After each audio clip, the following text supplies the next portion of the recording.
Hello, नमस्कार दोस्तों। मैं संध्या आपके अपने परिवार अमोक क्लासेज में स्वागत करती हूँ। जैसा कि मैं आशा करती हूँ आप लोग स्वस्थ, मस्त एवं जबरदस्त होंगे। दोस्तों, मैं आप लोगों के लिए सामान्य हिंदी का सीरीज लेके आई हूँ। आज ये मेरा दूसरा क्लास है। दोस्तों, मैं आशा करती हूँ आप लोग पहली क्लास को जरूर देखे होंगे। पिछली क्लास में मैंने 18 क्वेश्चन सॉल्व कराई थी और 19वां क्वेश्चन आज सॉल्व कराऊंगी। ठीक है दोस्तों, आगे देखती हूँ। स्वर के कितने प्रकार हैं? ठीक है, इसमें पहला ऑप्शन है 2, दूसरा है 3, तीसरा है 4, चौथा है उपयुक्त में से एक से अधिक और पांचवा है उपयुक्त में से कोई नहीं। ठीक है, देखिए दोस्तों, इसमें आंसर 2 होगा क्योंकि जो स्वर है, स्वर में पहला एक होता है मूल स्वर और दूसरा होता है संधि स्वर। मूल स्वर के अंतर्गत छोटा आ, छोटी ई, छोटा उ और री आते हैं, और जो संधि स्वर होता है इसके अंतर्गत बड़ा आ, बड़ी ई, बड़ा उ, ए, ऐ, ओ और औ आते हैं। ठीक है दोस्तों, आगे मैं आप लोगों को विस्तार से समझाने का प्रयास कर रही हूँ। दोस्तों, मैं आप लोगों को अच्छे से समझाऊंगी। इसको हटा दे। दोस्तों देखिए, स्वर वे वर्ड हैं जिनका उच्चारण बिना अवरोध के होता है। ठीक है, उत्पत्ति के अनुसार स्वरों के भेद हैं। पहला है मूल स्वर, दूसरा है संधि स्वर। ठीक है, उत्पत्ति के अनुसार स्वरों के भेद हैं। पहला है मूल स्वर में क्या क्या आते हैं? आ, ई, उ तथा री आते हैं। मूल स्वरों को हर्ष स्वर के नाम से भी जाना जाता है। यही एग्जाम में पूछता है, कभी कभी मूल स्वर पूछ लेता है, कभी कभी हर्ष स्वर, तो इसमें कंफ्यूजन नहीं होना चाहिए, दोनों का मतलब एक ही होता है। ठीक है दोस्तों, आगे बढ़ती हूँ। संधि स्वर। संधि स्वर, इसके भी 2 भेद होते हैं, संधि स्वर के भी। इसमें क्या क्या आता है? बड़ा आ, बड़ी ई, उ, ए, ऐ, ओ, औ। ठीक है, संधि स्वर के भेद इसमें दिया गया है। दीर्घ स्वर, दीर्घ स्वर में बड़ा आ, ई, उ आता है, और संयुक्त स्वर में ए, ओ, ऐ, ओ आते हैं। ठीक है, उच्चारण के कालमान के आधार पर स्वर। उच्चारण के कालमान को मात्रा कहते हैं। ठीक है, मात्रा, लघु स्वर में 1 मात्रा का समय लगता है और गुरु स्वर में 2 मात्रा का समय लगता है। आइए मैं आप लोगों को विस्तार से समझाती हूँ। जिस स्वर के उच्चारण में 1 मात्रा लगती है उसे लघु स्वर कहते हैं। ई, आ, ई, उ तथा री लघु स्वर है। गुरु स्वर है जिस स्वर के उच्चारण में 2 मात्राएं लगती हैं उसे गुरु स्वर कहते हैं। बड़ा आ, ई, ए, ऐ, ओ, औ। ठीक है, जैसा कि मैं आशा करती हूँ आप लोगों को समझ में आ रहा होगा। देखिए मैं आगे बढ़ती हूँ। किसी एक मूल स्वर में उसी मूल स्वर के मिलाने से बनने वाले स्वर को दीर्घ स्वर कहते हैं। ठीक है, भिन्न भिन्न स्वरों के मेल से जो स्वर उत्पन्न होते हैं उन्हें संयुक्त स्वर कहते हैं। ठीक है, संयुक्त स्वर जो होते हैं, जब 2 भिन्न भिन्न स्वर आपस में मिलेंगे तो संयुक्त स्वर का निर्माण होगा। तो अगले क्वेश्चन की तरफ चलती हूँ दोस्तों। ह्रस्व, दीर्घ और प्लुत किसके प्रकार हैं? ठीक है, पहला ऑप्शन है संधि, दूसरा है व्यंजन, तीसरा है स्वर और चौथा है उपयुक्त में से एक से अधिक और पांचवा है उपयुक्त में से कोई नहीं।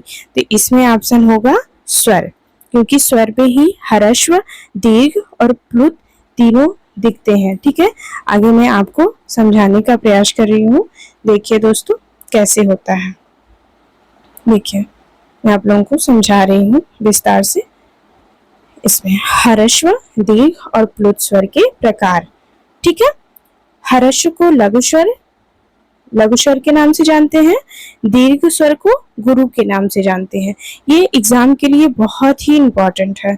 प्लुत को बहुमात्रिक या त्रिमात्रिक स्वर कहते हैं। जो ये प्लुत है ये संस्कृत में ज्यादा यूज होता है, हिंदी में बहुत कम।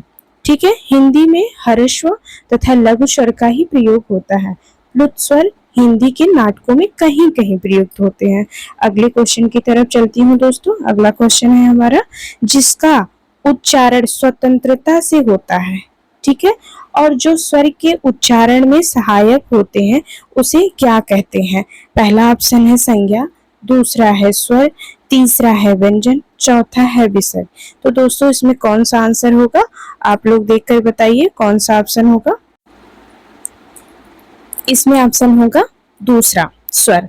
मैं आप लोगों को समझा रही हूँ, आगे देखती हूँ, अच्छे से समझाने का प्रयास करूंगी। देखिए, जिस वर्ण का उच्चारण स्वतंत्रता से होता है और जो व्यंजनों के उच्चारण में सहायक होते हैं दोस्तों, उन्हें क्या कहते हैं? स्वर कहा जाता है। ठीक है। व्यंजन एक से अधिक वर्णों का मेल होता है जो स्वरों की सहायता से उच्चारित होता है। ठीक है, आप लोगों को समझ में आया होगा। विसर्ग का प्रयोग तत्सम शब्दों में होता है। ठीक है, तथा यह स्वर के बाद आता है।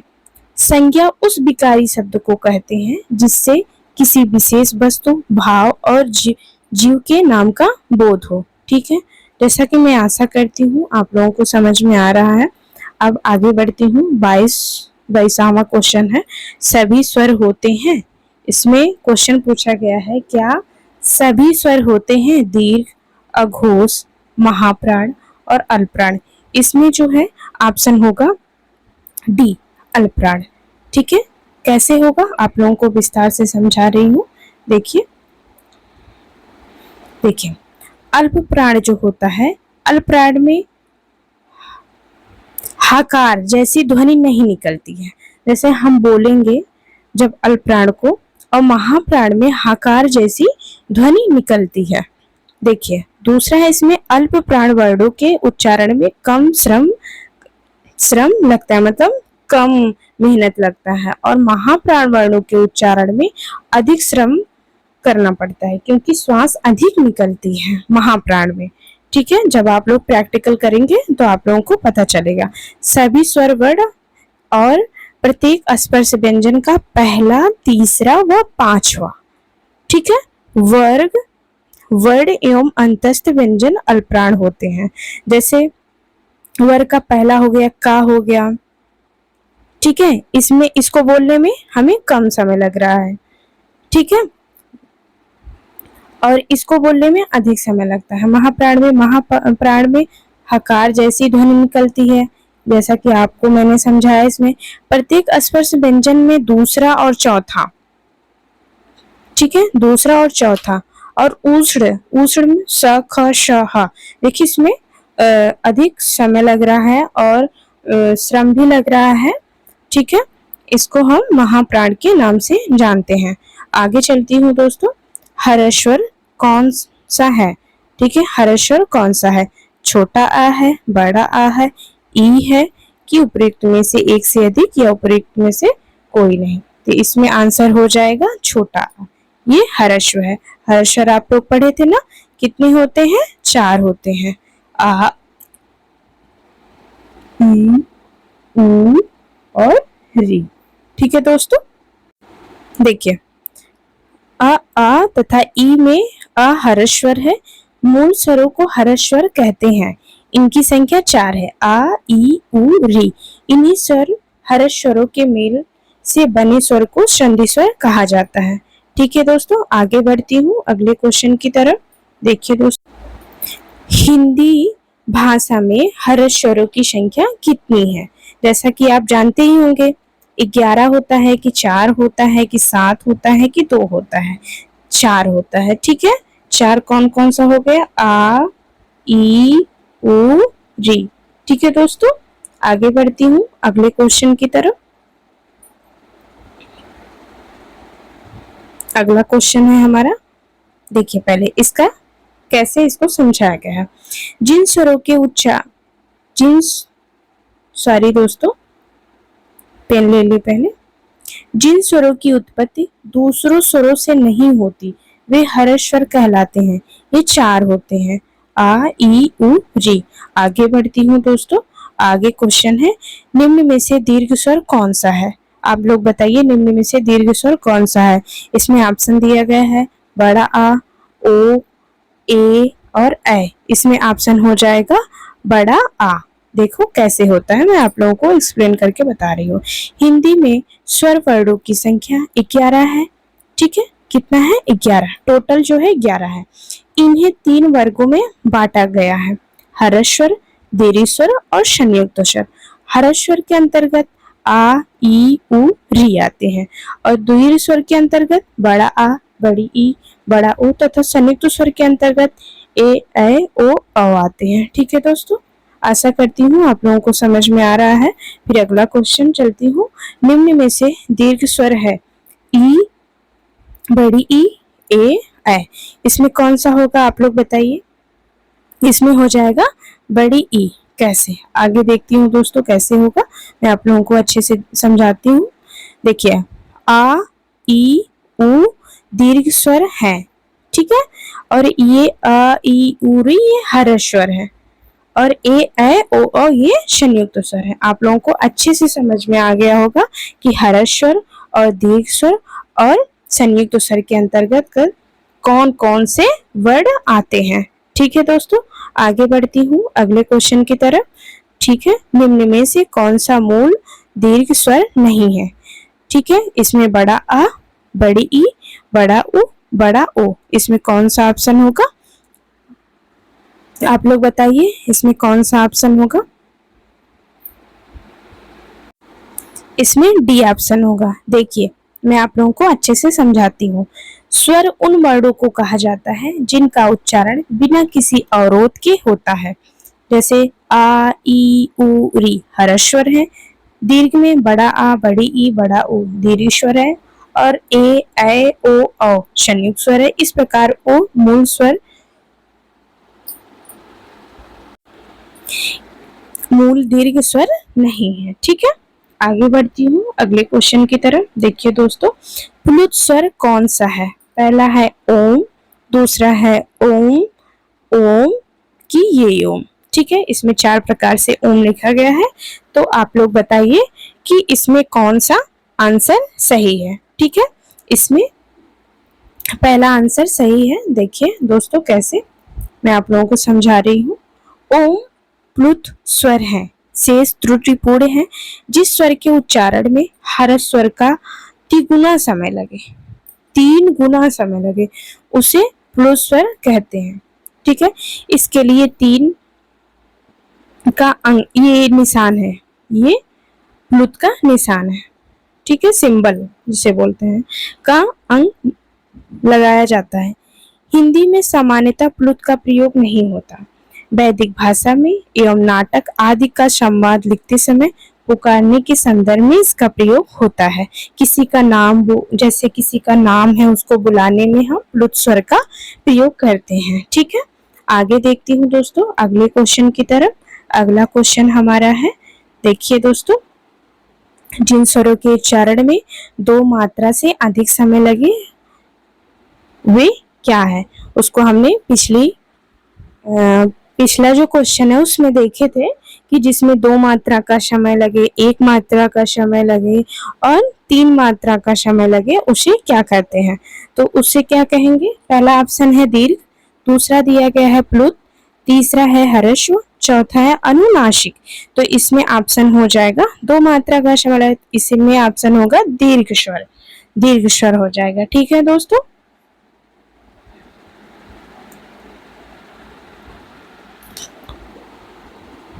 आगे बढ़ती हूँ। इसमें जो है आंसर गलत दिया गया है, इसमें दीर्घ स्वर ही होगा। जिन स्वरों के उच्चारण में 2 मात्रा से अधिक समय लगे उसे हम क्या कहेंगे, दीर्घ।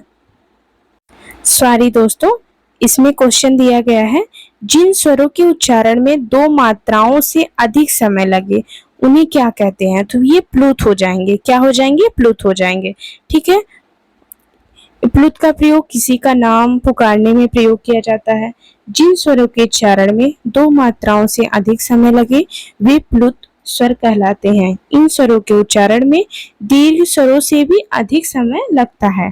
प्रायः इनका प्रयोग दूर से बोलने के लिए किया जाता है, जैसे ओम, इसे त्रिमात्रिक स्वर के नाम से भी जाना जाता है।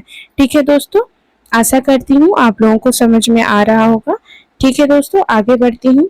जिह्वा के प्रयोग के आधार पर स्वरों का सही वर्गीकरण कौन सा है। अग्र, विवृत, पश्च, दूसरा है संवृत, विवृत मध्य, तीसरा है अग्र समृद्ध मध्य और चौथा है अग्र मध्य पश्च। तो इसमें ऑप्शन हो जाएगा डी। कैसे होगा आप लोगों को अच्छे से समझाने का प्रयास कर रही हूँ। देखिए दोस्तों, जीवा की स्थिति के आधार पर स्वरों के वर्गीकरण दो प्रकार से होते हैं। पहला जीवा की ऊंचाई के आधार पर और दूसरा है जीवा के भागों के आधार पर। ठीक है दोस्तों, आगे आप लोगों को समझा रही हूँ कि जीवा के भागों के आधार पर स्वरों के वर्गीकरण इस प्रकार है। अग्र स्वर में ये चार वर्ड आ जाएंगे, ई, बड़ी ई, ए और मध्य में आ जाता है। ठीक है, और पश्चिम में बड़ा आ, ऊ, बड़ा ऊ, ओ आ जाते हैं। देखिए इसको याद करने का ट्रिक क्या है, बीच में छोटा आ रख दीजिए और सबसे लास्ट में जैसे जैसे 3 बनता है 3, वैसे जितने भी वर्ड आएंगे, स्वर में 11 वर्ड होते हैं, जितने भी वर्ड आएंगे सब जो है पश्च स्वर होंगे और बाकी जो बचेगा वो अग्र स्वर के अंतर्गत आ जाएगा। इसको याद करने का ट्रिक यही है। ठीक है दोस्तों, आगे बढ़ती हूँ अगले क्वेश्चन की तरफ। अगला क्वेश्चन है हमारा हिंदी स्वरों का वर्गीकरण जब जीव के भाग के आधार पर किया जाता है तो निम्नलिखित में से कौन सा भेद इसके अंतर्गत नहीं आएगा। पहला ऑप्शन है अग्र स्वर, दूसरा है मध्य स्वर, तीसरा है पश्च स्वर, चौथा है विवृत स्वर। तो इसमें ऑप्शन हो जाएगा दोस्तों विवृत स्वर।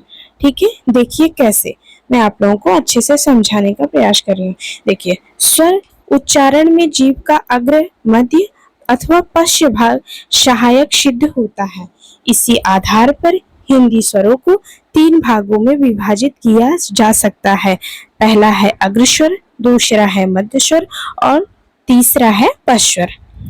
मुंह के खुलने की स्थिति के आधार पर स्वर के 4 भेद हैं, विवृत, अर्धविवृत, अर्ध विवृत और समृद्ध होता है। ठीक है दोस्तों, आगे बढ़ दोस्तों आगे देखते हूँ। मध्य स्वर कहते हैं ऊ को, ई को, बड़ी ई को या आ को। अभी आप लोगों को मैंने समझाया था ना कि जो मध्य में है वो क्या है, सिर्फ छोटा आ है। ठीक है दोस्तों, वो सिर्फ छोटा आ है। देखिए आगे मैं आप लोगों को विस्तार से समझाती हूँ। जीवा के मध्य भाग के ऊपर उठने से जिन स्वरों का उच्चारण होता है, जिन स्वरों का उच्चारण होता है, ठीक है, उन्हें मध्य स्वर कहते हैं। हिंदी का छोटा आ मध्य स्वर है। अगले क्वेश्चन की तरफ चलती हूँ दोस्तों। अगला क्वेश्चन है हमारा, देखिए भाषा विज्ञान की दृष्टि से बड़ा ऊ किस प्रकार स्वर है, मतलब जो बड़ा ऊ है वो किस प्रकार का स्वर है। तो अभी मैं आप लोगों को समझाई थी जो 3 है, 3 की तरह जो बनेगा, तो पश्च में जो पश्च स्वर है मेरा, पश्च वाला, उसमें क्या आएगा, देखिए ऊ, ठीक है, ओ, औ, ठीक है, ये सब आएंगे और बड़ा आ, ये सब आएंगे। ठीक है दोस्तों, इतने सारे वर्ड आएंगे। तो इसमें कौन सा ऑप्शन हो जाएगा, आप देखते ही लगा देंगे, चौथा ऑप्शन होगा इसमें। ठीक है, इसमें चौथा ऑप्शन होगा क्योंकि ये लास्ट में आता है। देखो पहले अग्र होता है, फिर मध्य होता है, फिर पश्च होता है, ये तीसरे नंबर पे है, 3 की तरह ये सब लिखे जाते हैं। तो आगे मैं देखती हूँ, आप लोगों को अच्छे से समझाने का प्रयास करती हूँ।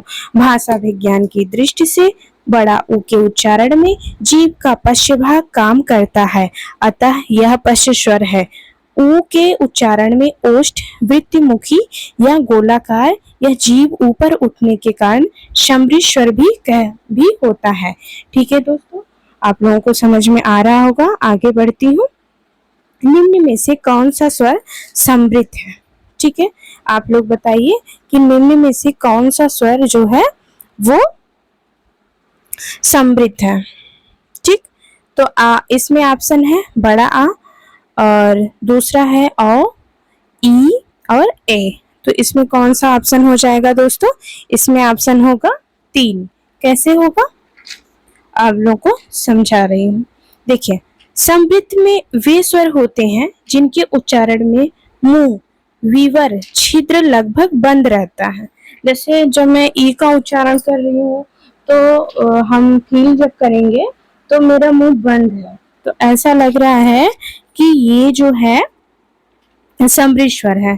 देखिए ई, बड़ी ई, ऊ, और इसमें ज्यादा मुंह नहीं खुल रहा है, ठीक है, इसलिए ये समृद्ध स्वर होगा।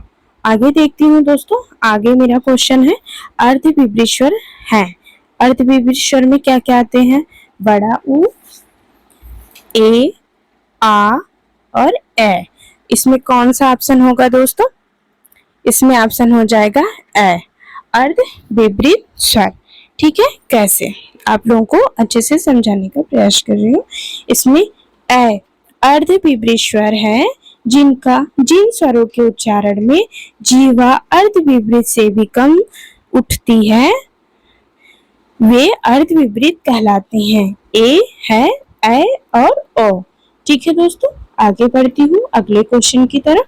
संधि स्वरों के उपभेद कौन सा है? पहला ऑप्शन है विकल्पों में से सभी, मूल स्वर और संधि स्वर, फिर दीर्घ स्वर और संयुक्त स्वर, और चौथा है स्वर और व्यंजन। तो आई होप दोस्तों आप लोग पिछले क्वेश्चन देख चुके हैं, इसी टाइप का आया था, तो इसमें ऑप्शन हो जाएगा थर्ड। कैसे होगा? संधि स्वर के दो भेद थे, पिछली बार मैं समझाई थी, अभी जस्ट मैंने समझाया। एक होता है दीर्घ और एक होता है संयुक्त। ठीक है दोस्तों, तो आगे बढ़िए, देखती हूँ। संधि स्वर मूल स्वरों के मेल से बनते हैं। ठीक है, संधि स्वर जो होते हैं वो मूल स्वरों के मेल से बनते हैं। जैसे बड़ा आ प्लस आ मिला तो बड़ा आ बन गया, और ई प्लस ई मिली तो बड़ी ई बन गई, और अ प्लस ई बनी तो ए बना। देखिए ये सब संयुक्त स्वर है। ठीक है, और ये सजाती इसको बोलते हैं और इसको विजाती भी बोलते हैं। ऐसा भी क्वेश्चन एग्जाम में देखने को मिलता है। ठीक है, इस प्रकार संधि स्वर 6 है। संधि स्वर के भेद, ठीक है, दीर्घ स्वर में बड़ा आ, बड़ी ई, बड़ा ऊ, और संयुक्त स्वर में ए, ओ, ए तथा आय आता है। दीर्घ स्वर उन स्वरों को कहते हैं जो एक मूल स्वर में उसी मूल स्वर को मिलाने से बनते हैं। ठीक है दोस्तों, आई होप आप लोगों को समझ में आ रहा होगा। आगे बढ़ती हूँ अगले क्वेश्चन की तरफ। अभी ये और विस्तार से समझाया गया है, मैं समझाने का प्रयास कर रही हूँ। इसको हम सजाती स्वर के नाम से भी जानते हैं और इसको विजाती के नाम से भी जानते हैं। ये जो है ये समान वर्डों से मिलके बना है, और ये जो है समान वर्ड नहीं है, इसमें आ प्लस ई मिला है, इसलिए ये ए का निर्माण होता है। तो ये जो होते हैं विजाती होते हैं। आगे बढ़ती हूँ अगले क्वेश्चन की तरफ। संयुक्त स्वर कौन से हैं? इसमें ऑप्शन देख के बताना है।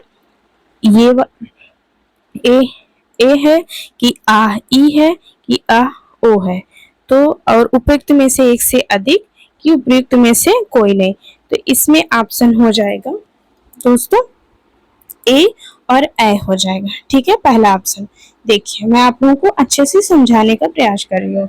देखिए दोस्तों, ए, ओ तथा औ को संयुक्त स्वर कहते हैं।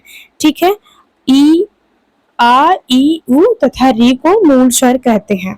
ठीक है, आ को मध्य या केंद्रीय स्वर तथा ई और बड़ी ई, ए को अग्रस्वर एवं आ, उ और बड़े उ, ओ तथा औ को पश्चर भी कहते हैं। ठीक है दोस्तों, आगे बढ़ती हूँ अगले क्वेश्चन की तरफ। देखिए ई और बड़ी ई किस प्रकार के वर्ड हैं? पहला ऑप्शन है दंत, दूसरा ऑप्शन है कंठ, और तीसरा मूर्धा, और चौथा तालव्य। तो इसमें ऑप्शन हो जाएगा डी। कौन सा ऑप्शन हो जाएगा? डी। मैं आप लोगों को समझाती हूँ कैसे डी होगा। ई और बड़ी तालव्य स्वर है। ई प्लस ई स्वर के जुड़ने से बड़ी ई वर्ड बनती है। ठीक है, आ का उच्चारण स्थान स्वर, ओ का उच्चारण स्थान कंठ ओष्ठ स्वर होता है, और इसका तालव्य होता है, और ऊ का ओष्ठ होता है। री का मूर्धा होता है। ठीक है, आगे बढ़ती हूँ अगले क्वेश्चन की तरफ। निम्न में से कौन सा स्वर कंठ तालव्य है? ठीक है, तो पहले आप लोग देखिए, कंठ तालव्य, आ का उच्चारण स्थान कंठ, आ का उच्चारण स्थान क्या है? कंठ। ठीक है, और ई का तालव्य। ठीक है, तो इसमें देखिए, इसमें बड़ी ई है, बड़ा आ है, ओ है, औ है, ए है, तो इसमें कौन सा ऑप्शन होगा? डी। ठीक है, कैसे हुआ डी? आप लोगों को अच्छे से एक्सप्लेन करके बता रही हूँ। ए स्वर कंठ तालव्य है, और अ और आ कंठ और ई तालु। ठीक है, इन दोनों को मिला के ओ औ स्वर कंठोष्ठ बना है। ठीक है दोस्तों, इसका जो निर्माण हुआ है, ए का निर्माण जो है किससे हुआ है? आ प्लस ई से हुआ है, इसलिए ए हो गया। ठीक है दोस्तों, आगे बढ़ती हूँ अगले क्वेश्चन की तरफ। ए और ए का उच्चारण स्थान क्या है दोस्तों? पहला ऑप्शन है कंठ, दूसरा है कंठोष्ठ, तीसरा है कंठ तालव्य, और चौथा है जो है ओष्ठ है। तो अभी हम पढ़े हैं जस्ट, इसका आंसर हो जाएगा कंठ तालव्य। ठीक है दोस्तों, आगे बढ़ती हूँ अगले क्वेश्चन की तरफ। ठीक है दोस्तों, अगला क्वेश्चन हमारा है, देखिए इसमें अच्छे से समझाती हूँ आप लोगों को। ए और ए का उच्चारण स्थान कंठ तालव्य है। वर्डों का उच्चारण स्थान देखिए, तालु, तालु में कौन कौन से वर्ड आते हैं? देखिए, ई आएगा, च वर्ग आएगा, च, छ, ज, झ, ञ, ये सारे वर्ड्स आएंगे। और या और शा जो है ये कौन सा? बड़ा वाला शा है, इसका उच्चारण स्थान जो होता है तालु होता है। दंत में आ जाएगा ता वर्ग, त, थ, द, ध, ल और छोटा वाला शा आ जाएगा, इसका उच्चारण स्थान। और कंठ तालव्य, ठीक है, कंठ, आ का उच्चारण स्थान कंठ होता है और ई का तालु होता है, इसे इसको कंठ तालव्य बोलते हैं। ये दो वर्ड को मिला के बनाया गया है, इसीलिए इसे संयुक्त स्वर के नाम से भी जानते हैं। ठीक है दोस्तों, आगे मैं देखती हूँ दंत ओष्ठ, वह जो है उसे भी मिलके बना है, और व का उच्चारण स्थान दंत भी होता है, इसलिए दंतोष्ठ इसका पूरा नाम होता है। ठीक है, मूर्ध्या री, ट, र, श, ओष्ठ उ और पा वर्ग। ठीक है, और कंठोष्ठ ओ और औ आता है। ठीक, अगला क्वेश्चन है, निम्न में से कौन से शब्द में अनुनासिकता है? ठीक है, संभव, संभावना, संभालना और संभावित।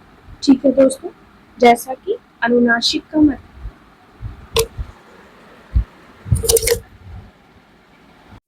हेलो दोस्तों, निम्नलिखित में से कौन से शब्द में अनुनासिकता है? पहला ऑप्शन है संभव, दूसरा है संभावना, तीसरा है संभालना और चौथा है संभावित। तो इसमें ऑप्शन हो जाएगा सी। कैसे होगा मैं आप लोगों को समझाती हूँ कि जो अनुनासिकता है, अनुनासिकता जब हम उच्चारण करते हैं तो इसमें मुख और नाक, मुंह और नाक दोनों का प्रयोग किया जाता है। जैसे संभालना, मैंने इसमें मुख और नाक दोनों का प्रयोग किया है। ठीक है दोस्तों, आगे बढ़ती हूँ, आपको और विस्तार से समझाने का प्रयास करती हूँ। देखिए दोस्तों, संभालना शब्द में अनुनासिकता का प्रयोग हुआ है। ठीक है, जिन शब्दों के उच्चारण में श्वास का निकास मुंह एवं नाक दोनों से होता है, उन शब्दों को अनुनासिक शब्द कहा जाता है। ठीक है दोस्तों, आगे बढ़ती हूँ अगले क्वेश्चन की तरफ। अनुनासिक स्वर वाला शब्द है मंजन, अंजन, पाव और हिंदी। तो इसमें कौन सा ऑप्शन होगा? इसमें ऑप्शन होगा पाव, पाव। ठीक है, कैसे होगा? अभी मैंने आप लोगों को समझाया कि श्वास जो होता है निकलता है तो मुख और नाक दोनों का प्रयोग होता है। अगले क्वेश्चन की तरफ चलते हैं, इसको अच्छे से समझाती हूँ दोस्तों। देखिए, जिन स्वरों को बोलते समय मुख और नाक दोनों का प्रयोग किया जाता है उन्हें अनुनासिक स्वर कहते हैं। इन स्वरों को लिखते समय अनुनासिक चिन्ह चंद्रबिंदी, ठीक है, का प्रयोग किया जाता है। जबकि अनुस्वार स्वर के बाद आने वाला व्यंजन है, ठीक है, इन्हें लिखते समय अनुस्वार के चिन्ह, ठीक है, का प्रयोग किया जाता है। उपर्युक्त में पाव अनुनासिक स्वर वाला शब्द है, जबकि मंजन, अंजन व हिंदी अनुस्वार युक्त शब्द के उदाहरण हैं। जैसा कि मैं आशा करती हूँ आप लोगों को समझ में आ रहा है। आगे बढ़ती हूँ अगले क्वेश्चन की तरफ। आज मैं आप लोगों को 45 क्वेश्चन सॉल्व कराऊंगी, फिर अगली कक्षाओं में, ठीक है, नेक्स्ट क्लास में। निम्न में से किस विकल्प में अनुनासिक का प्रयोग है? अनुनासिक का प्रयोग किसमें हुआ है? अंग, अह में, कि संकर हिंदी, चांद, सांस में, कि अतः, प्रातः। तो इसमें कौन सा ऑप्शन हो जाएगा दोस्तों? इसमें कौन सा ऑप्शन होगा? तीसरे में। कैसे? देखिए इसमें ऑप्शन होगा, आगे बढ़ती हूँ, मैं आप लोगों को विस्तार समझाती हूँ। विकल्प इसमें सी होगा। कैसे होगा? देखिए, अनुनासिक और अनुस्वार, इसका चिन्ह और इसका, ठीक है। नाक में श्वास निकलती है बहुत कम और मुख से श्वास निकलती है बहुत अधिक अनुनासिक में, ठीक है। नाक से बहुत कम और मुंह से बहुत अधिक। और आगे देखती हूँ, इसमें बहुत अधिक और इसमें बहुत कम समय लगता है, यही इसकी पहचान है। तो इसमें ऑप्शन हो जाएगा 3, ठीक है। आगे बढ़ती हूँ अगले क्वेश्चन की तरफ। कौन से शब्द में अनुनासिक है? कदम्ब, कंगन, कटीला और कंठाग्र, ठीक है। इसमें कौन सा ऑप्शन होगा? इसमें ऑप्शन होगा 3, कटीला, ठीक है। देखिए मैं आप लोगों को अच्छे से एक्सप्लेन करके समझाती हूँ कैसे हुआ। देखिए दोस्तों, उक्त चारों विकल्पों में कटीला शब्द में अनुनासिक है। अनुनासिक स्वरों का उच्चारण नाक और मुंह की सहायता से होता है।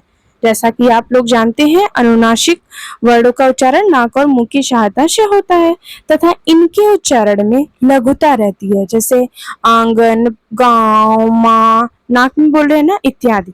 कंगन शब्द में अनुस्वार का प्रयोग किया गया है, ठीक है। अनुस्वार स्वर के बाद आने वाला व्यंजन जिसकी ध्वनि नाक से निकलती है, ठीक है। जैसे एग्जाम्पल में हो गया कंगन, लंगूर, कंचन, मंचन इत्यादि, ठीक है। अगले क्वेश्चन की तरफ चलती हूँ दोस्तों। स्वरों के उच्चारण में लगने वाले समय को कहते हैं मात्रा, अनुस्वार, ह्रस्व, प्लुत। तो इसमें ऑप्शन कौन सा हो जाएगा दोस्तों? इसमें ऑप्शन होगा पहला, मात्रा। मैं आप लोगों को अच्छे से समझाने का प्रयास कर रही हूँ। देखिए दोस्तों, स्वरों के उच्चारण में लगने वाले समय को मात्रा कहते हैं। मात्रा या उच्चारण के आधार पर 3 प्रकार के होते हैं। पहला ह्रस्व, दीर्घ स्वर, प्लुत स्वर। सामान्यतः हिंदी भाषा में प्लुत स्वर का प्रयोग नहीं होता है। इसका प्रयोग सबसे ज्यादा कहाँ होता है? संस्कृत भाषा में। तो दोस्तों आज की क्लास यहीं तक। धन्यवाद।